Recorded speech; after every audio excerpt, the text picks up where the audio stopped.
Hey everybody, welcome to AFTERBUZZ TV's Venture Brothers After Show. Tonight we'll be breaking down Season 6, Episode 3, Faking Miracles, and Episode 4, Rapacity In Blue. We'll be talking about what happens if you get robotic nanites shot up your butt, how you mark your territory of the people you're arching, and what do you do if you find out that your dad's got a secret lair underneath the house that you grew up in. Stay tuned. You're tuning into the destination for TV superfan discussion, AFTERBUZZ TV. And now, let the buzz begin. Shit. Oh, that's a hot horn. That's a hot horn. Welcome everybody to the Venture Brothers After Show here on AFTERBUZZ TV. Look at that. Let's all take a second to enjoy Dave Child's sweet air riff. I don't Yeah, podcast listeners, you're not getting this. No. You gotta tune into. What are you miming? Yeah, I don't know if that's how it This is my guitar works. horn. Doesn't even work as the guitar would work. No. Hey everybody, boy. I'm one of your hosts, Frank Moran. You can follow me on Twitter at HappyGoJackie. We'll be breaking down 2 episodes of the Season 6 of Venture Brothers here. To do that, we've got a full panel lined up for you tonight. And we've got 2 Sweet James. Two Sweet James. That was the original We found- Velvet and Underground song. Yeah. We found the sweetest James we could find. That's right. And brought him to you, AFTERBUZZ listeners. That's right. I am Sweet James #1, James A. Janisse. You can find me on Twitter and everything at James A. Janisse and on YouTube at Practical Folks. And I'm Sweet James #2. That's right. Oh, man. I'm so on sorry. Twitter at JGRASSL. That's going to get old real fast. And YouTube at Practical Folks. And I'm Sour Dave. Wah, wah, wah. You can find me at MR Dave Child anywhere. Just write it on a tree. I'll show up. Ooh, look at that. Yeah, it's my one magic power. Are you a pagan god? Yeah, I am. I didn't reveal that before I started here, but I'm a great pagan god, guys. So we talked a little bit before the show started here. It's we're coming a little late starting the after show here for Venture Brothers Season 6. The series has wrapped up its season 6 ending here. Just last week, I believe, was the season finale for Season 6 here, and we're just starting, of course, breaking down the Season 6 right now. So Because we're slow. Because we're slow, but we're going to deliver you some hot, take our fresh Yes. time. It's going to be well worth it. Yeah, like Yeah. a fine marinade. We're going to marinate in our thoughts about the Venture Brothers. You're gonna marinate with us. Yes. We're just all gonna marinate. We're gonna marinate you until the cows come home. I can't lie to the audience. The Jameses are eager beavers, and we've already watched them all. Yes, we have. Both of Sweet us have James. seen Sweet James. Sweet James. Sweet James Have They're- watched some sweet Venture eps. So many times. I have not seen all of this season. I'm watching it as we talk about it. So I'm a pure artist. It's what that is. And I think, Frank, you're the same, right? I am in the same boat, yes. Okay, Yeah. so I'll be making predictions for probably the rest of the season, and I'll just see the James go like, This guy- We'll try to hold the expressions in to Right. keep any spoiler expressions away. right. So when we're talking about the show, just to keep that in mind that they know more than they're talking about, and we know very little. Yes. But, that's just we're a general right with state you. for me, for sure. I know very little about anything at any given Yes, time. yeah. But Yeah, after true. these 2 episodes, we're already halfway through the season, so I Right. think it'll be kind of a moot point pretty quickly. That's true. Then we'll all be caught up together. Yes. That's Yep. right. Right, We'll all be on a perfect. level playing field. So Faking Miracles, Episode 3. I feel like, certainly we did have a little resetting of the board, as we talked about last week with Episodes 1 and 2. Yeah. But feel like this, we start really getting, certainly for the Monarch, certainly get a feeling of what his story arc is going to be for the remainder of the season. Yeah, it's very Monarch heavy. Yes. Both Yeah. of these episodes were. Sure. Which is And- great. Yeah. I love it when it's Monarch heavy because I think it kind of I don't know. It's more about the actual superhero side of it, and also Monarch is just so charming. He's actually in, his relationship with Mrs. the Monarch. Yeah. It's really hard to think of, but they're actually like in love, and it's a good relationship, and he has a really good friendship. I feel like as far as like family goes, he's in a better spot than the Ventures. He's like happier, kind of. He's doing what he loves more, and I just love it when it's like more around him. I think that it's interesting that this season seems to have really pivoted to being about the Monarch and about him and 21 and him and Dr. Mrs. I mean, the conflict that this first episode especially kind of focuses on is the tension in their relationship, and as her career is rising and his career is hitting a new low, what kind of problems that's creating for their marriage, which is a really interesting thing and serious thing for a show like this to discuss. And I really enjoyed that. I think that their relationship is something I'm invested in as a viewer, and I want that to succeed. So when they are having troubles, I'm like, oh no, like don't have problems. I want you to be together. Well, I think that goes to showing how successful that Jackson Public and Doc Hammer were with creating these characters, that any of them seem to be possible of holding and maintaining their own episodes or even story arcs. Yeah, and the Monarch especially, I think, has always been one of the strongest characters in the show. I think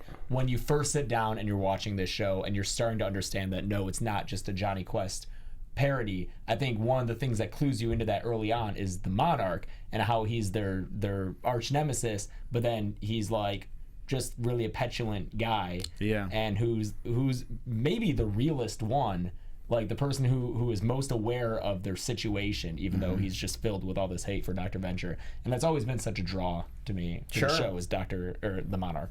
Yeah, and also 21, his arc throughout this entire show has been so incredible, because he was the geekiest fanboy in the beginning, and he's still the geekiest fanboy, but now he's this awesome henchman that's actually a really good fighter, and it's great to see him grow. So it's the perfect setup for what they're doing with these guys in these 2 episodes, to put them in this scenario. Well, and the scenario they're in is that at the end of the last episode, episode 2, they find out there's an incredible secret lair underneath the Monarch's childhood home, and they find out that his father was in fact the Blue Morpho. Right, which is a reference to the Green Hornet.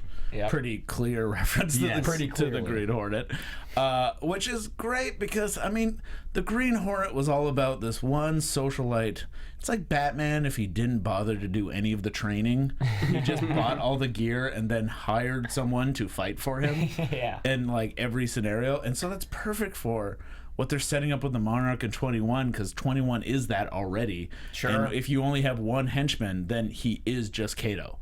So it's perfect. Yeah, and the hook with the Green Hornet is that he pretended to be a villain so he could have access to the evil community there, and then he'd bust them up from within. So everybody thought that he was a bad guy, when in actuality he was a good guy, but he was just pretending to be a bad guy so he could bust in from the inside. Which is obviously what Blue Morpho does, and Blue Morpho is Paul F. Tompkins. Which is, I mean, finally. It's kind of weird, That's true. Has he done any other voices for Venture Brothers? I don't think so. No, he's not. Because he has such a distinct voice, and as soon as he started talking, I'm like, well, this makes sense. It makes sense that he lives in this world, that his voice was missing from Venture Brothers this entire time. And even that sweet Paul F. Tompkins mustache. And the suit. And if you listen to Thrilling Adventure Hour, which is a great podcast where it's Paul F. Tompkins as a character, one of the many characters that they do it's like old radio show but done with comedians, and he has this Thin Man character that he does where he's fighting like supernatural creatures with his wife drunkenly, and it's just, if you like Venture Brothers, you'll probably like Thrilling Adventure Hour, because it's that same sort of weirdness, pulp, kind of old quality to it. So he just, like, his sense of humor already fits into Venture Brothers so perfectly. Definitely. So as a Blue Morpho, it's great. Well, I love that he's voicing a character in the Team Venture flashbacks. That he's part of this kind of like older world, this kind of like 60s world. His whole persona fits in so well with that. It's such good casting. And I love that we open the episode with that Team Venture flashback. Any Team Venture, I'm always pro. Yes. Yeah. It is such a great mix, and you just feel like, wow, that's when things were sort of competent, and they were actually really pulling stuff off relatively well. And when we first got to it, I was like, oh, we're going to go somehow back to Spider Island? Scaramantula? Is that kind of big? But Spider Island blew up, right? Or is it still around? What is the fate of Spider Island? Oh, man. None of us remember. It's a very complicated I think it's still show. Around. Didn't they blow it? Because there was a reason that they went to Gargantua, too. No, that was just to build a spaceship. They didn't have to live there. Oh. I think I thought it was still around, too. I know that the Monarch attacked it once in his cocoon, but they defended it with their Voltron. Right. Oh, so I right, thought yeah. maybe they were going to, and you guys can correct us, please. Yeah. Yes. Tweet at us or leave a comment on this saying how stupid we are. But I thought we were going to go back to Spider Island until the Blue Morpho shows up, and I'm like, wait a second, is this a superhero with a butterfly insignia? And I was like, of course. And he uses the dart too. Yeah. And I was like, of course that would be the worst thing for the Monarch to find out, is that Yeah. his parents were superheroes and that he's somehow like the descendants of a superhero. So, if you guys are down, I'd love to get into a little bit of theorizing here and mythology about the Monarch's parents, because Right, there please. has been some before this season about the Monarch and Rusty being brothers, potentially. Yeah, because in the episode Spanakopita, there's a flashback to Dr. Jonas Venture fighting L. Ron Hubbard as a robot. Of course, we all remember that fateful Of course, scene. yeah. I mean, everyone knows. That was also in The Master, so. Yeah, exactly. Yeah. And there's a guy on the yacht with them who people surmised somehow to be the Monarch's father. And then you said that in this episode, Blue Morpho mentions going to something in with the L. Ron. flashback, he mentioned something about L. Ron Hubbard. Yeah, he Yeah. says, well, no, what happens is they're reading the comic book. yeah. 21's reading the comic book. Yeah. And says, like, oh, and you don't really see him until a further adventure with L. Ron Hubbard. Yeah, so I think that verifies that, and I forget how So- the theory is that they're brothers. Well, the concept is like you were talking beforehand about how maybe the true Venture brothers are actually the Monarch and Rusty. Yeah. And it does kind of seem like they could be into some wife swapping Exactly. that happens here, because they during this episode, it's this episode, right? Yeah, a little later on. Yeah, where he watches a video and sees the Ventures. We see Doc Venture and the Blue Morpho kind of invite some ladies in and make a little sex tape, old world sex tape. Yeah. So it makes sense that maybe something happened. And but there's where- the key parties that Dr. Venture had before, where it was just a swinger party where everyone was sleeping with each other. right. So but are those the only like hints that They also being- look a lot alike, Rusty do, and the Monarch, who do we have his real name ever? No. Okay. Yeah, it's always one of those things where I thought a big surprise for Hank.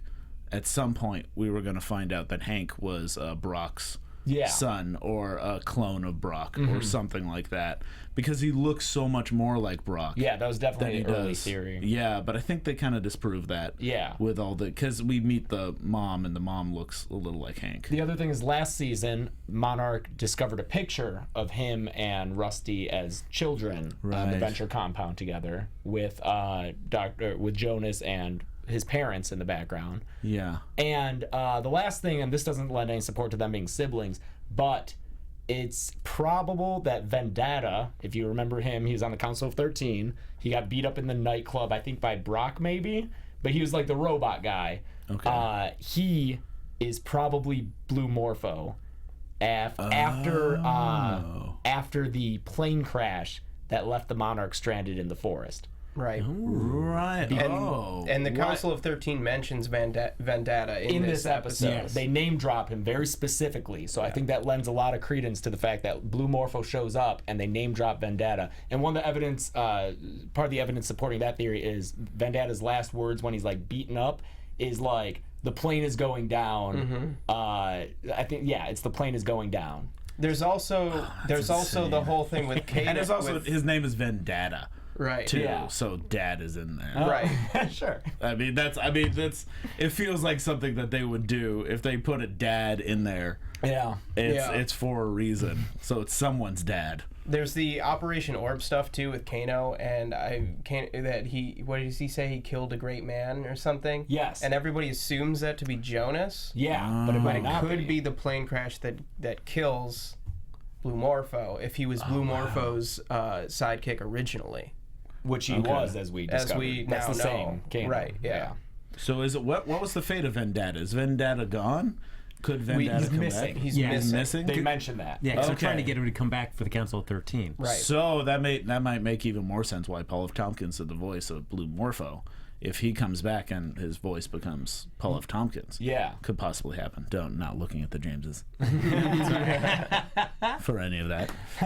I do like watching Dave, so just as his mind is trying to put together all the possibilities as you're breaking this down, like, whoa. Yeah. Well, that's one of the things that I love about this show is it's so stupid. It's such a stupid show, but also the smartest show because it has all these different pieces. And I love to see just what their offices look like, or just the books that they have to connect all Like this. crazy person walls. Yeah, they must everywhere. they must be looking like they're solving murders all the time. For sure. Because it's just all these strings must be around. Anyways, yeah. But we do find out once he leaves the secret lair, he comes out, all of a sudden he gets cell service again, and he's getting all these texts there from Dr. Mrs. the Monarch about, hey, you coming to this party tonight? I told you about it. It's over at the Right. Wide Whale's place. We need you to come on over for this party. So he has to go over there and head over there. No henchmen. No henchmen. Yeah, no henchmen. henchman, and he apparently doesn't get the note that he's not supposed to dress as the Monarch. Yeah. So he shows up in full supervillainy. To be fair, I don't know if he owns any clothes besides that in his bathroom. He Yeah. always wears the cowl. Always no matter what, showers yeah. in. yeah, he even right. says he showers in the cowl. Yeah. And I love what he says. And I laugh like, I think this is in the second episode we're talking about, but I think he says, and I laugh like this. Ha ha! That's just who he is. Yeah. So when he shows up to the party, we meet, what's his name? Copycat? Copycat. Yes, I enjoyed him, which is like a Robert Dean Evans Martin. kind of takeoff. I You think it's Dean Martin? I was think thinking it was Robert Evans. Dean Martin. Okay. I think thought it's Dean Dean Martin Martin. too. I first But thought I of Dean can see the Martin. Robert Evans. Yeah, for sure. I think Robert Evans more of like, he's more of like the you're in the picture kid, right? That's Yeah. the producer. Yeah, this guy gave such a Dean Martin. He's a lounge vibe to me. lizard type. Yeah. Yeah. And the way he's he was, tied like, with these walking. mobsters. Yeah. you Yeah. know? So, the jazzy walking was one of my Yeah, favorite jazzy things. walking. Sergeant H was just like, stop with the Yeah. and jazzy little walk there. So apparently his power is he multiplies when he snaps. So that jazzy walking was just him secretly multiplying. So he gets an interest with Dr. Mrs. Of course. And I feel like there's some sort of plot of Wide Whale and a few of the other higher-ups to split up the Monarch and Dr. Mrs. Do you think it's like everybody, or just the copycat saw a chance, like he's kind of got an eye on Dr. Mrs. Trying to Monarch? move in. there was looks Yeah. between Wide Whale and Copycat Yeah. at the end Yeah. of a, like, organized thing. I Yeah, think. it felt like it was built up because also Wide Whale has a thing for Dr. Mrs. too. Well, I don't know if that. I don't know if I think that was a yeah. red herring. The Right. leg caress. I think that was to make us think that when in reality he just wanted to be Dr. Venture's arch nemesis. But So he maybe. was- I think that that's where this is coming from, though. I think that Wide Whale, who so far we've seen is someone who gets others to do his dirty work for him. I mean, in the hierarchy of villains that are arching Venture, like Wide Whale hasn't actively done any arching himself. So he's just trying to eliminate the threat to his arching, and that is Interesting. That is the Monarch. So he's getting someone to do his dirty work for him, and that's Copycat in this case. Yeah. It didn't really...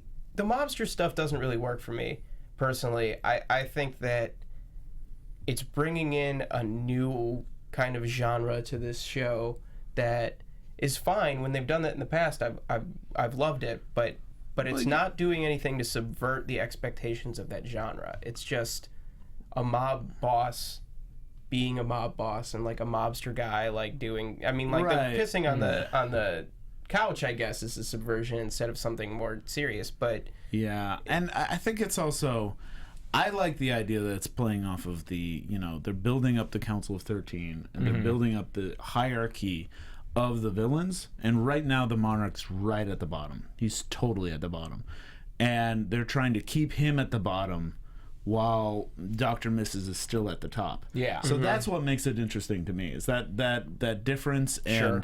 and how they're playing with the relationship of Dr. Mrs. and the Monarch. And also, I think it was funny that he just broke into the Venture compound to piss on the couch, which was something that the Monarch would do. Definitely. So has it's done. Has Yes. done, yeah. he Yeah. totally has gotten drunk and gone to the Ventures and And I pissed think Part part of of it it in might. Tag Sale? I think so. Yeah. And I think remember part that. of it is probably because they know that Dr. Mrs. is a competent villain who they Yes. want. around. They want to have her on the Council of 13, but they can see that the Monarch is this fool who's dragging her down. Sure. And so if they get rid of him, then she can blossom into the villain that she's always meant to be. And I think you're right about Wide Whale wanting to be the arch-nemesis. So trying to get rid of the Monarch, who wants to be the arch-nemesis and is also tied to Dr. Mrs. So separate him from Dr. Mrs. Well, that's in the next episode, so I'll wait. Okay. I'll wait about this question. Okay, great. Yeah. But I do like it because it does show like just how just two different sides of the same coin that the Monarch and Venture are, because it's just like they're both so incompetent.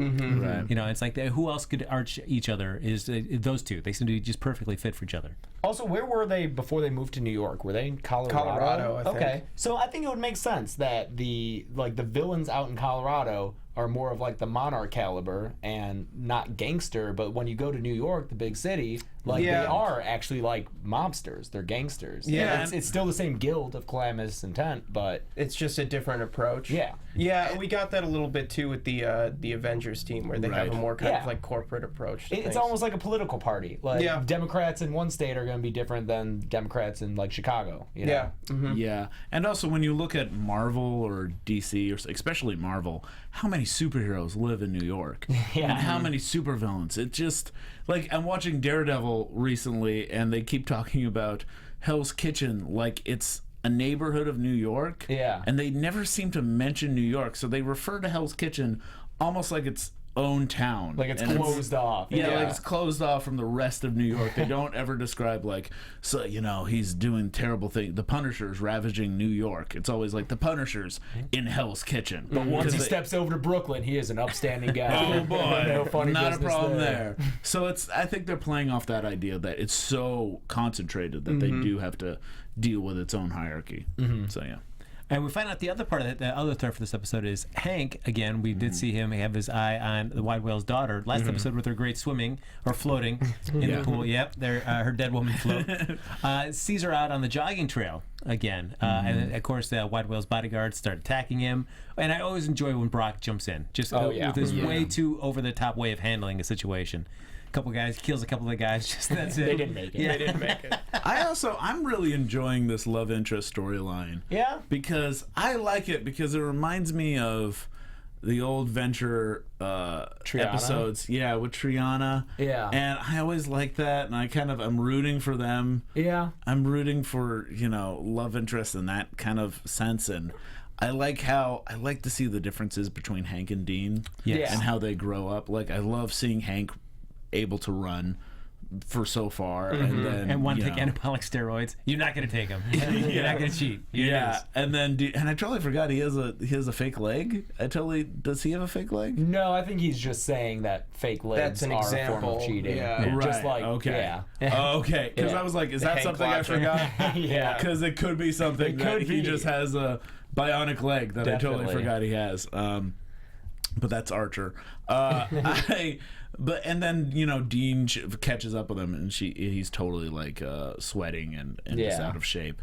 So I love to see the differences, and I like that Hank is getting a love interest because he didn't really have one before. Not really. No, it's only been Dean before with Triana. Yeah, I don't know. It still feels kind of like a rehashing of the Triana stuff. I guess I just kind of I like it because I like the Triana stuff, and I feel like this is going back to old Venture. Like that feeling of it. And it's a Dean or it's a Hank approach to that though. It's a different point of view. Like I do like. I'm not in love with the storyline, but I do like that Hank is very true to character in his approach to it. He's coming at it very actively, whereas Dean was very inactive in his approach to Triana. So that part I enjoy, and I like seeing the boys. But this is a real. Just end it there. All right, Sergeant Hatred. All right, okay.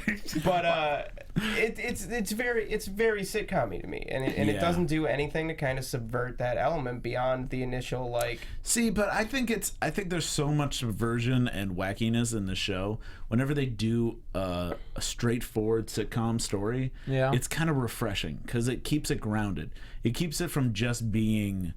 Like, I love The Tick, but it keeps it from just being like something where, or Robot Chicken is maybe a better example, because Robot Chicken's they just show parodies and parodies and parodies, and there's no real storyline or character. So keeping it something that's just, everyday sitcom storyline is kind of perfect for it. Well, I did like just the scene with Dean and Brock talking about his essay for the entrance. Oh, yeah, that was great. The way that Dean sees his life, and he's written into the essay, and the way Brock said, you got to try to, you jazz it up a little bit. You got to spin it. You got to spin it more positive. Yeah, that's a great. Anytime Brock gets to be a fatherly figure to the boys, is really great. Yeah, because he's so much better at it than Rusty.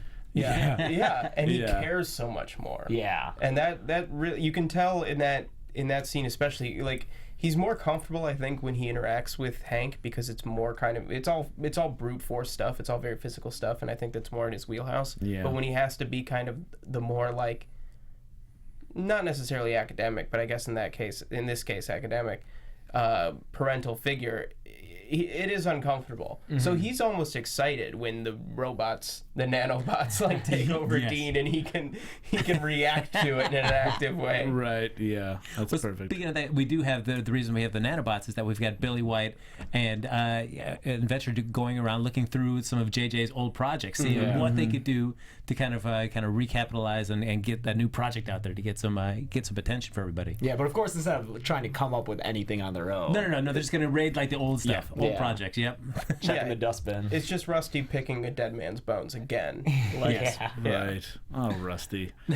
Oh man, I guess you're talking about the differences between Brock and Rusty, and I think the big difference is Brock is the person he wants to be, and Rusty's never going to be the person he wants to be, because he just wants to be his dad, and he wants to be the super scientist. But the best he can do is just pick like dead man's bones and find something. So they find the vial that seems to be made out of the Terminator. Yes, T-1000. And it breaks, and then it goes right up a vent, and then right up a butt. Yes. Of Dean's butt. Yeah. And I love when Dean like almost asked the question, "Do you have you felt any?" Never mind. Never mind. I'll just figure this out. And they're playing with. I love when the quiz boy and. What's his name? Pete White. Pete White. They're playing with it, just thinking that they're looking at instructions or a tutorial, and they're actually manipulating Dean there, which is perfect. I love the implication that Dean had an ulcer. Yeah. Oh, for sure. And that totally makes sense. And then, he's just so stressed out. I'm surprised he only had one. Yeah. And I think the best payoff of all that is when Brock calls in saying that Dean is speaking Babylonian. They're like, "Are you sure it's Babylonian?" Well, it could have been Sumerian. That's such a good joke. It was a good. That was a good gag. I enjoyed that. Yeah. And we find while the copycat has kind of replaced the Monarch and kind of peed over there in the Venture compound, the Venture tower there, and come back, we also have Serena does not enjoy the party at all. So Whitewell says, "Let's get some pizza from her favorite place." And also Hank happens to be a pizza delivery guy. He's got a new job, guys. That seemed a little sudden. Him just all of a sudden working there. I actually thought he became the pizza guy to infiltrate the party. Oh, yeah? To meet the girl. That's what I kind of assumed, but I realized they never really said anything about that. Yeah, it was so sudden for me that it was like he just pops out of nowhere, and I would have like just one scene. How did he get that job? Because they did say like, "Oh, we called your favorite pizza place. We got your favorite pizza." Yeah. And then he happened to be there. Yeah. Which makes me think he was just pulling a Brock and becoming kind of a spy. You know that he's an accidentally good PI. Remember that episode? Yeah. Right. So I think he seemed surprised when he got there and she was there. I think he was. That's true. I guess so. It seemed like he didn't know what to do with all the supervillains that were and all the security that was there. I think he was hoping he was just going to meet her and immediately kind of talk her up. That's what I kind of assumed, but they didn't really set that up very well. Yeah, I'm gonna be honest. Yeah. But I do like that Hank travels around there in the vehicle that they found earlier. That's supposed to be all these health side effects that you don't want. And Hank's just cruising around town. All right. And he uses it to do a very specific Aladdin reference when he steps backwards off the balcony. Yeah, but why wouldn't you? And he pulls it off too, which is kind of amazing. I feel like the Hank of yesteryear would totally miss and just be like dead. On the top of it. Season 1 through 3 Hank that'd be a new Hank. Yeah, that'd be a new Hank. It was perfect. But I feel like that scene. I feel like that part of it, we were kind of spinning our wheels. Once Hank delivered the pizzas, then all of a sudden the bodyguard was after you. And I feel like we were just kind of spinning wheels. Like chasing, like Scooby-Doo style chasing. It's like, why? Just leave already, Hank. Just walk out that door. You're right there. Just go. Yeah, it's true. And then he like runs into Red Dragoon with Redusa, and like I love Red Dragoon. I think they're hilarious, but this was kind of just a nothing. Yeah, kind of thing it was going just on. an extra kind of gag. That I did like when she came bursting out of there. I said I won't have a threesome. Yeah. And then he was just like, I could put a bag over his head. Yeah, that's a funny joke. That was good. And I also like how one thing we skipped over is we found out. I don't think we found this out in the previous episodes, that the lobster henchmen are actually whale lice, which is great. I love how that's. Yeah, it was like, because whale lice, as everyone knows, the whale lice exists. I've run away from dumber. Yeah. And I like that Rocco, the main like henchman, he just kicks down doors. I didn't notice that until I rewatched it. Yes. But like he kicks down like 3 doors in this episode. he leaves it like sitting And there. he puts the door back up. Their door budget must be very high. Yeah. So we end the episode there with Hank kind of making a little impression there on the White Whale's daughter.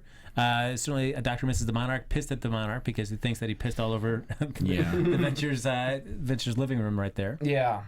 She finds him in the bushes right outside Wide Whale's place. And to me, that's like, why? I don't know. It just I think seems... she's just mad. She's kind of blind with rage. Yeah, It's and fine. he didn't really explain himself very well. Yeah. He's just like, oh, don't be mad at me. And then, that just makes her more angry. Of course. She wasn't really looking at the... Yeah. Like the scenario. fact that he was up there, but now he's down here. Yeah. Yeah. I think enough time has passed where they got him could've back, happened. and then they had to change him back into the Monarch outfit. So it looked like he had just been coming to the party. But also Dean passes the test, right? Yes, they kept enough of the nanobots in His him. brain. Yeah. As he's peeing out the rest of the nanobots Yes. painfully. While his dad is watching on the video monitor, mirror right I there. love the wiping off. Oh, and we passed over this too, but I love when he's working on the essay and he's just like, you gotta not be so honest about all these things. Yeah, it reads like a suicide Turn note. down the gas, Sylvia Plath. I really like that show. That was great. That was perfect.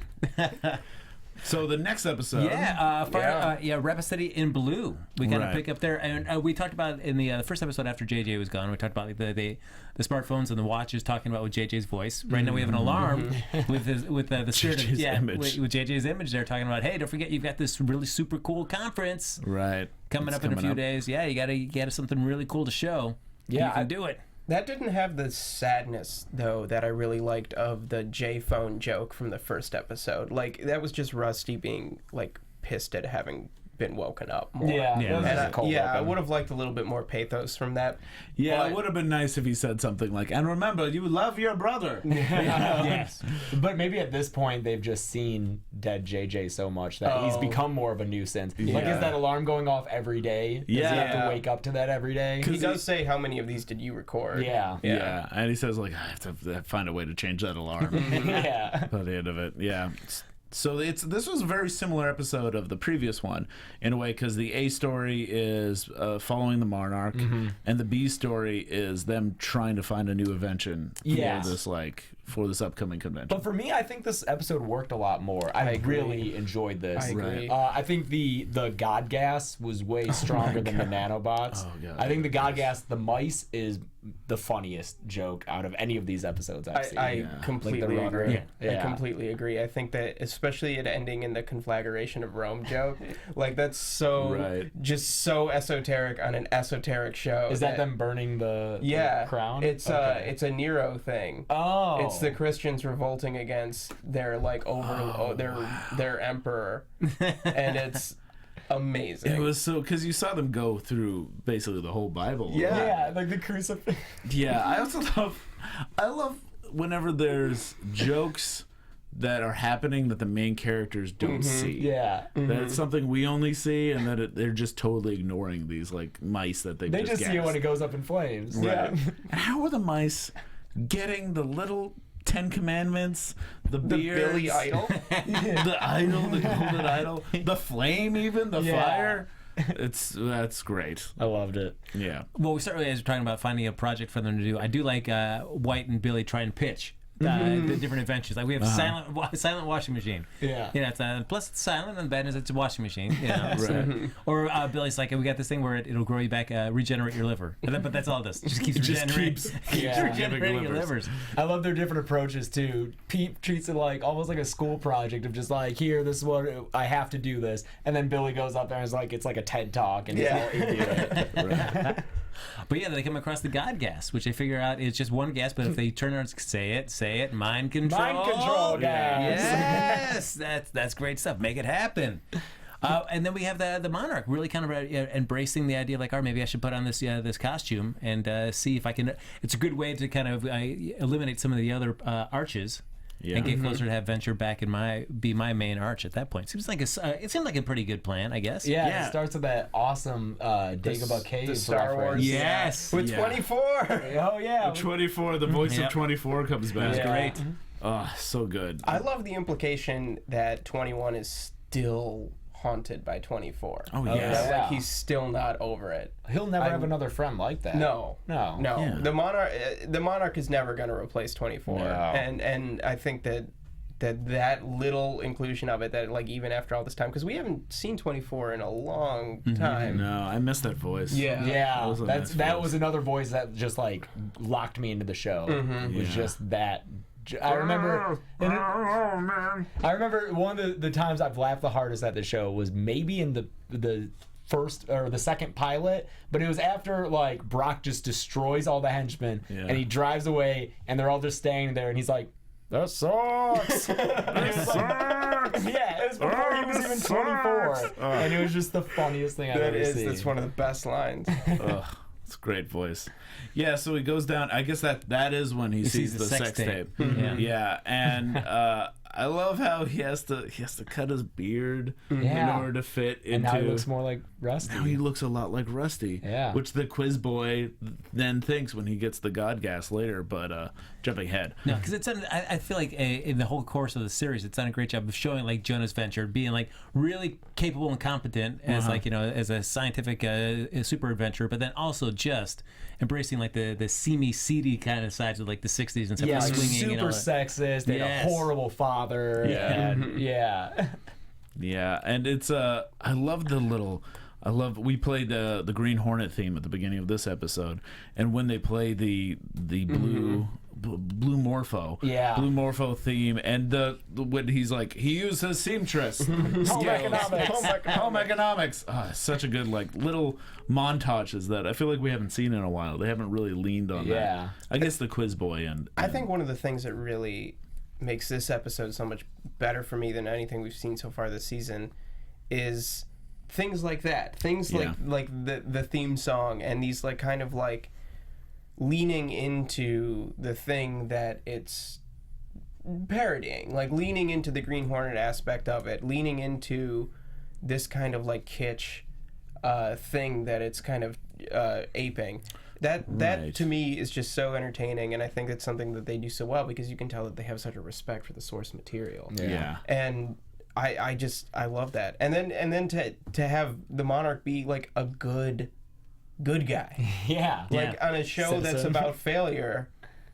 For the villain, his ultimate failure is to be a successful good guy. But not quite successful because I like that he gets cut out the parking meter. They lose the Morpho-mobile. But one villain that we do have harassing adventures in this episode is Orangutan. Yeah. So I have a question about this. Why is Orangutan going after Dr. Venture when Wide Whale is like one that? I actually don't know if Wide Whale has won. Has he won? Because he's part of the Council of 13. I think part of that deal was him getting Dr. Venture as his arch. That's a good question. But that's what I was saying earlier, is there's this whole hierarchy that he has of people who are doing his dirty work. That seems so weird. So he sent the orangutan. Yeah, he sent orangutan. It's a little weird that orangutan isn't fish-themed, at least. If he is like a powerful henchman of Wide Whale. Well, I don't think he's a henchman. Right. Okay. Whoa. Sweet James. But yeah, he's maybe like a contract, or like he's in Wide Whale's network. Right. Yeah. I don't know. Yeah. But it still seems weird to me, like why bother getting that hench bid if you don't do the hench yourself? Right. Well, I think it's going to work up to that, but they did throw me off. It actually, I forgot about that deal, and it made me think, oh, I guess they're both trying to vie for it, and he has to go through the steps too. Yeah. Different people to have to hench him first, but... Well, I do like that it becomes just a big man-off between Brock and him after he kind of smacks on Sergeant Hatred, and then Wariana comes by and just... Wariana storyline was so good. Yes. So great. Her and Brock... OTP, one true favorite. Brock's speech to her when he's under the god gas is so fantastic. Even before that, when he's frustrated and he talks to is it Dean or Hank? I think Hank? It's Hank. I think it's Hank. It feels like a Hank advice. discussion. Yeah. But he just has that conversation which is like, I can't talk right now because I just... Yeah, we need to know that her muscles, they just turn me on so much, and all I want to do is bend her over. It's so perfect. And then he knocks on her door with the doorman's throat. That perfect Brock moment. Classic. And she says, oh, and you brought me a corpse. Yeah. So good. It's perfect, love interest for Brock. Yeah. Just having this Wonder Woman type character. Coming back to some theory things. I'm taking this from Chelsea, also a practical folks at Chelsea Rebecca, or Carabek, right? Yeah. Whatever. But she pointed out that Wariana refers to Brock as Heracles, which is, I think, just another term for Hercules. It is. Yeah. And she mentions the cattle of the stables from the 12 labors of Hercules and things like that. And we were discussing, has Brock done the 12 labors? Is Brock Hercules? Is this a secret thing that we don't know about? That he's actually some kind of demigod? And that would explain his, ridiculous strength and seeming invulnerability. Interesting. Is she a twist. Keeps saying that. And Wariana keeps calling him Heracles. And I think he's done some things, has he killed a lion at some point? And I wouldn't rule it out. Yeah, he's done some crazy things. He's done so much, though, that I feel he's done way more trials than 12. So I think he's Hercules times 10 at this moment, but... That is interesting if we see a flashback of Hercules fighting and it just looks like Brock. Yeah. And I don't even know if it needs to be made canon or if it's just a funny reference. But if we go back on our upteen rewatch of the series and we notice him doing these trials, that'd be hilarious. I just when she said that, I was like, that's amazing. If that's true and Brock is Hercules. Right. But their relationship is wonderful. The couple scenes that they get where she's just so over it. I heed not your bro code. Yeah. I also love that she has an invisible chariot. Yes. Yeah. That's great with invisible horses. That's so perfect. It looks so weird, just her kind of just standing up. Standing there. We find out that, of course, Dr. misses the Monarch. She gets called away to a meeting. She's going to miss date night. Yeah, and so the Monarch and 21 say, hey, why don't we just dress up, do these, we get rid of the orangutan. That's a way to get rid of one of the arches there, get us closer to Venture, and we won't have to worry about being tied back to us, because it's not the Monarch doing it, it's the blue Morpho. So yeah, we'll get him pull him out of mothballs. So they take off to go to do that. Meantime, the orangutan's there at the Venture Tower. Brock has got him in a nice little headlock. Rusty's saying, just bring him down here. We're going to try this. We got to try on him first. It's in the rules. Yeah, it's in the rules. Yeah, we can do this. Yeah. And douses everybody with the god. So Brock, Billy, and orangutan all get doused with the god gas. Yeah. And I feel like Brock just runs. He just takes off. Yeah. And he goes, well, because they both go to they address their gods, I think. Yeah. And Brock's god is just sex. Yeah. So he goes right to where he can get sex and the woman he's interested in right now. Well, I love how the quiz boy, his god is Rusty. It is. Rusty It's Venture. so Rusty. It's so great. And so everything he sees is just Rusty's...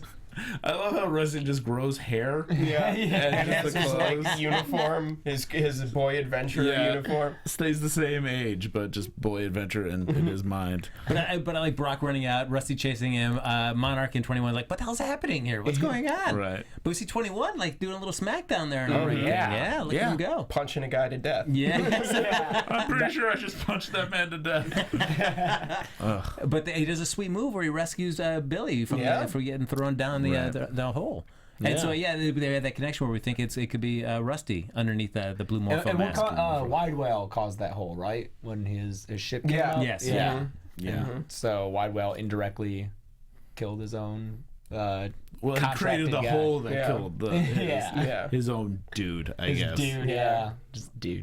Underling, not henchman. I don't know. We're getting into a gray area. Yeah, we need to guild. check some guild forms. It actually makes me wonder if, well, no, that wouldn't make sense. If maybe this was meant to come earlier in the season, and then they moved it up, but I don't think that would make sense. Actually. No, but I will let you guys know that they did not get the finale that they wanted. Right. This season, again like last season, they didn't have enough time to do their finale. They run out of time. So they're like, oh, we'll probably release it as a special. They are the Venture Brothers. Yeah. They keep failing at their own show. That's great. That's a little behind the scenes production for you. Oh, interesting. Okay. All right, yeah. Because we end the episode there with the Monarch getting the cart towed, of course, because he couldn't pay the whole parking meter. There's only a couple nickels on this old costume like there. 1963. Yeah. But it seems like they're having the time of their life, and they get home, and of course, Dr. Mrs. the Monarch is waiting for them because she felt so guilty about date night. She came home, and just assumes that they're out having a date night just to spite her. Which is, hey, sure, okay, why not? Yeah, all right. That's not how I refer to, like, if a friend took my significant other out. It's like, you guys having a date night? They have a special relationship, though. Yeah, the Monarch and 21. They keep dancing. They keep dancing. Yeah. I love how when they get caught, they're like, "Quick dance!"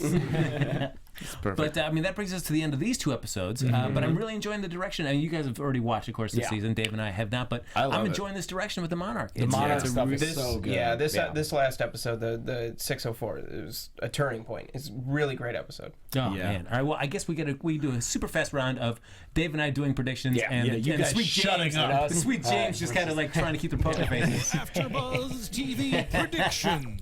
Well, I hope we're gonna get a lot of blue Morpho. I hope we at least get some. Oh, shut up. We're gonna get some sort of like blue Morpho in the fighting alongside the Venture Brothers, fighting alongside Brock, and I think the team up's gonna be nice. That's what I'm looking forward to, and it all heading up against Wide Whale.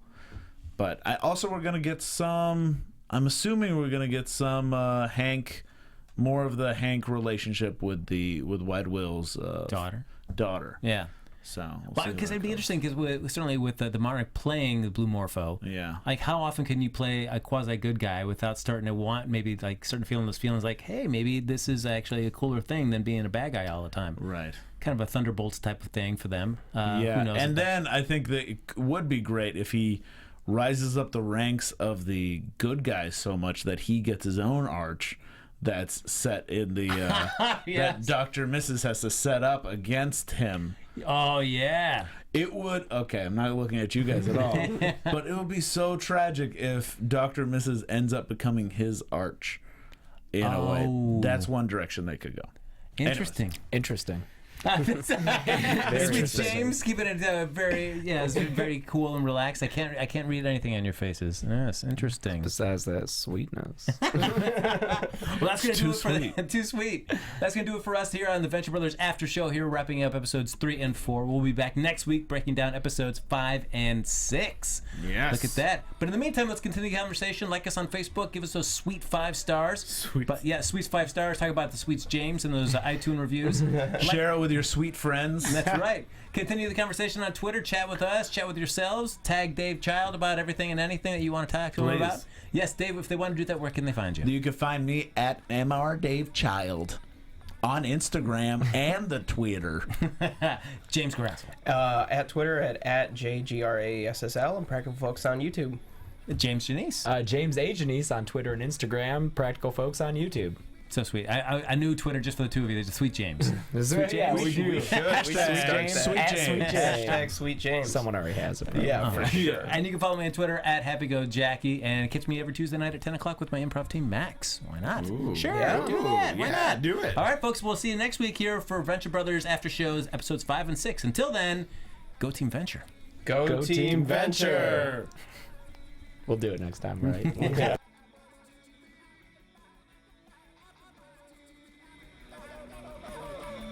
From executive producers Maria Menounos, Kevin Undergaro, Phil Svitek, and the entire AfterBuzz TV staff, we would like to thank you for listening to the AfterBuzz TV network. To watch or listen to other after shows and post comments or questions, be sure to visit AfterBuzzTV.com. I'm Sir Richard Wentworth, and this has been a presentation of AfterBuzz TV. Chirp. The views expressed herein are those of the hosts only and do not necessarily reflect the views of AfterBuzz TV or its owners or principals.